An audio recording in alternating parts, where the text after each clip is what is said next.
Halo Sobat Edsen, salam pintar. Bersama saya Kak Alex, tutor biologi edsen.id.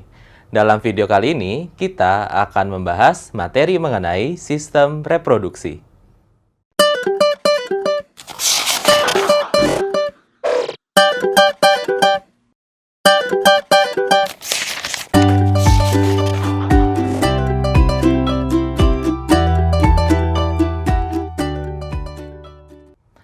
Sobat Edsen, terakhir kita sudah membahas mengenai proses pembentukan sperma atau yang kita sebut sebagai spermatogenesis, gitu ya.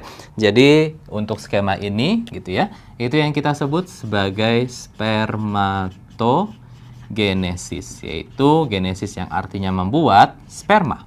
Nah, spermatogenesis merupakan bagian dari pembentukan sel kelamin atau gamet, maka disebut gametogenesis. Oke ya. Karena untuk di pihak pria gitu ya. Nah, gamet atau sel kelaminnya merupakan sperma. Nah, kita sudah lihat ya, ini adalah diagram terjemahan gitu ya yang meringkas proses terjadinya spermatogenesis yang ada di tubulus seminiferus. Kita lihat bahwa proses pembelahan sel yang terjadi itu berbeda menggunakan mitosis dan meiosis. Nah, sebagai peringkas gitu ya, untuk sebelum teman-teman ke video soal pembelahan sel, nah, meiosis itu merupakan pembelahan yang digunakan untuk membuat sel gamet atau sel kelamin gitu ya.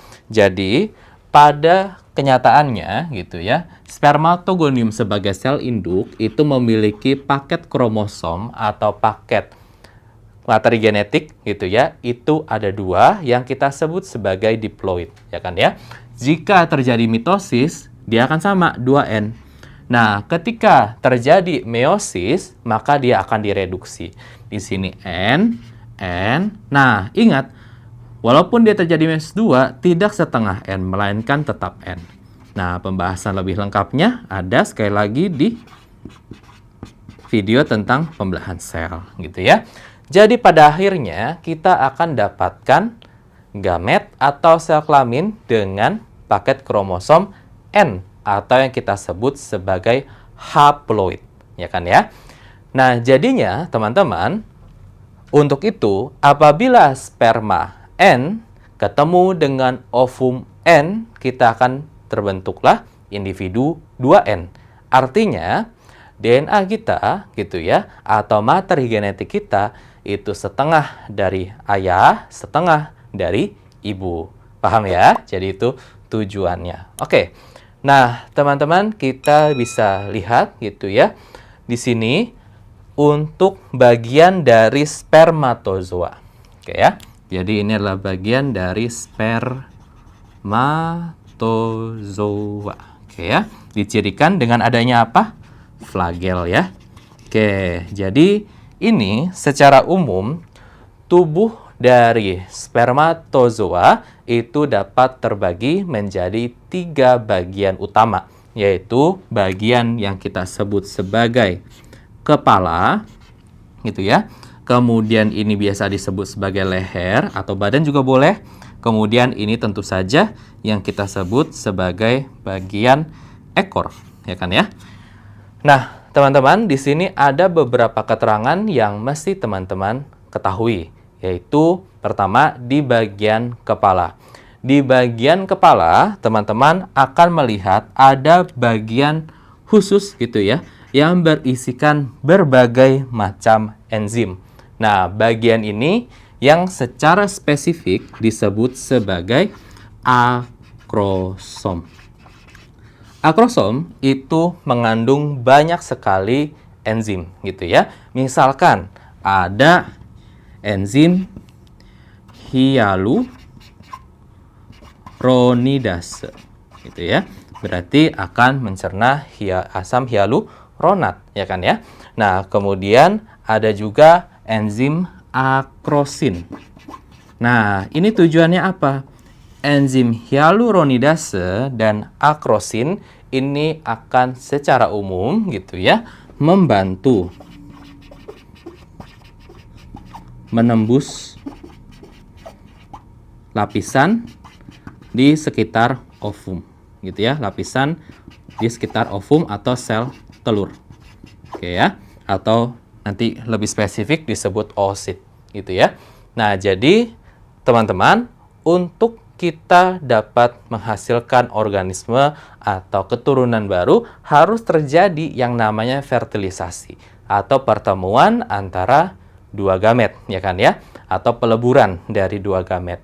Nah, sperma dengan ovum itu akan ketemu. Akan tetapi di sini terjadi proses seleksi juga, gitu ya. Maka ovum itu akan dilindungi gitu ya oleh lapisan-lapisan gitu ya. Ada banyak sekali, nanti kita akan pelajari jika kita sudah sampai di sistem reproduksi yang wanita. Nah, maka lapisan-lapisan itu harus diurai atau dicerna gitu ya, atau dirusak menggunakan enzim. Nah, enzim-enzim ini yang akan membantu proses itu. Oke ya. Nah, kemudian kita juga akan menemukan ada bahan kimia yang kita sebut sebagai antifertilizin gitu ya. Nah, ini yang dihasilkan oleh sperma. Antifertilizin gitu ya, itu berfungsi untuk membantu pengikatan, oke ya, pengikatan sperma dengan ovum yang menghasilkan fertilizin. Gitu. Anti itu berarti di sini maknanya itu lebih ke pasangannya, gitu ya. Nah, jadinya teman-teman, dengan adanya ini berarti akan terjadi interaksi antara sperma dan ovum. Maka ketika sperma nabrak gitu ya atau ketemu dengan lapisan ovum, maka akrosom itu akan pecah melepaskan enzim-enzim yang ada di sini. Paham ya? Nah, kemudian yang selanjutnya itu adalah si bagian ininya. Tentu saja ini adalah si inti selnya, gitu ya. Ini adalah materi genetik yang akan diwariskan ke anak, gitu ya. Nah, jadi ini N-nya, gitu ya. Ini materi genetiknya di sini, DNA-nya itu di sini semua, gitu. Dan yang terakhir, gitu ya, yang di bagian sini, bagian leher, teman-teman akan menemukan mitokondria. Gitu ya, ada mitokondria. Nah, mitokondria ini fungsinya apa? Seperti yang teman-teman tahu, untuk mensintesis ATP. Gunanya apa? Ya tentu saja gunanya itu adalah untuk memfasilitasi reaksi kimia membutuhkan energi seperti berenang, ya kan ya, atau menggerakkan flagel. Nah, dengan demikian teman-teman, jadinya dengan perlengkapan ini ditambah dengan cairan kimia yang diberikan oleh kelenjar aksesoris gitu ya, sperma itu akan tujuannya adalah untuk berlomba, untuk berenang sampai kepada ovum dengan menggerakkan si flagelnya. Oke ya. Nah, jadinya teman-teman, proses ini tentu saja spermatogenesis itu diatur gitu ya. Proses kelamin yang ada di tubuh laki-laki tentu saja itu diatur oleh fungsi hormon yang sempat kita bahas gitu ya di sistem koordinasi, khususnya tentang sistem endokrin, ya kan ya. Nah, konsepnya itu sebenarnya cukup sama, cuman di sini saya akan lebih lengkapi. Oke ya. Nah, jadinya teman-teman untuk prosesnya saya tuliskan di sini ya. Nah, untuk prosesnya kita akan lihat gitu ya bahwa yang namanya proses reproduksi pada pria akan melibatkan berbagai jenis hormon dan mekanisme feedback atau umpan balik. Nah, teman-teman jangan lupa ya soal feedback atau umpan balik ya. Nah, jadi di sini diawali dengan respons pada hipotalamus. Teman-teman ingat ya, posisinya ini ada di otak ya, hipotalamus. Nah, hipotalamus itu akan melepaskan yang namanya gonadotropin releasing hormone, oke ya, yaitu GnRH. Oke, jadi hormon ini akan memicu pelepasan gonadotropin, yaitu hormon yang akan merangsang si kelenjar kelamin. Teman-teman ingat ya, itu ya. tipe hormon yang merangsang kelenjar untuk mengeluarkan hormon gitu ya, yang kita sebut sebagai hormon tropik atau tropin. Nah, ini akan kena ke siapa? Ini akan kena ke hipofisis gitu ya. Hipofisis anterior. Nah, teman-teman ingat gak? Gonadotropinnya siapa? Gonadotropinnya itu adalah si FSH gitu ya. FSH, follicle stimulating hormone, sama luteinizing hormone gitu ya, atau LH. Oke. Nah, jadi teman-teman, ini yang akan mempengaruhi gitu ya, gonad atau si kelenjar kelamin, dalam konteks ini adalah si testis. Paham ya? Nah, tapi teman-teman, tentu saja FSH dan LH itu harus kena ke bagian tertentu, ya kan ya? Nggak mungkin secara umum gitu. Nah, di gonad, khususnya di testis, kita akan menemui ada 2 jenis sel yang menjadi target dari masing-masing FSH dan LH.